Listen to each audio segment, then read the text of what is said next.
ഇന്ന് ഡിസംബർ 7. ഏവർക്കും VPK ലേണിംഗ്സിന്റെ daily current affairs സെഷനിലേക്ക് സ്വാഗതം. ഇന്നത്തെ പ്രധാന ആനുകാലിക സംഭവങ്ങൾ നോക്കാം. ഡിസംബർ 7 അന്താരാഷ്ട്ര സിവിൽ ഏവിയേഷൻ ദിനം. യുദ്ധവിമാനം അപകടത്തിൽപ്പെടുമ്പോൾ പൈലറ്റുമാർക്ക് സുരക്ഷയൊരുക്കാനുള്ള സാങ്കേതിക വിദ്യയ്ക്കായുള്ള DRDOയുടെ പരീക്ഷണം. Rail track rocket sled RTRS.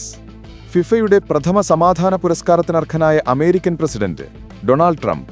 December 5-6 തീയതികളിൽ നടക്കുന്ന national bank for agriculture and rural development, NABARD, internet and mobile association of India IAMAI എന്നിവർ സംയുക്തമായി സംഘടിപ്പിക്കുന്ന എർത്ത് സമ്മിറ്റ് 2025-26 വേദി ഗാന്ധിനഗർ, ഗുജറാത്ത്.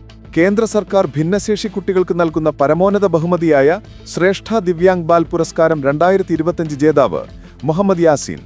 നീലഗിരി ക്ലാസിലെ പ്രോജക്ട് 17A നാലാമത്തെ കപ്പലും മാസഗൌൺ ഡോക്ക് ഷിപ്പ് ബിൽഡിംഗ് ലിമിറ്റഡ് നിർമ്മിച്ച മൂന്നാമത്തെ കപ്പലുമാണ് INS താരഗിരി. ശത്രുക്കളുടെ കണ്ണൽപ്പെടാതെ ആക്രമണം നടത്തി മടങ്ങാൻ ശേഷിയുള്ള കപ്പലാണ് INS താരഗിരി.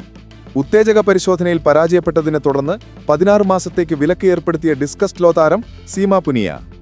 അസമിൽ നടക്കുന്ന 79ാമത് സന്തോഷ് ട്രോഫി നാഷണൽ ഫുട്ബോൾ ചാമ്പ്യൻഷിപ്പിൽ കേരള ടീമിന്റെ goalkeeper coach KT Chacko.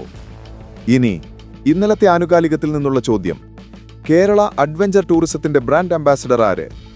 ഉത്തരം കമന്റ് ചെയ്യൂ.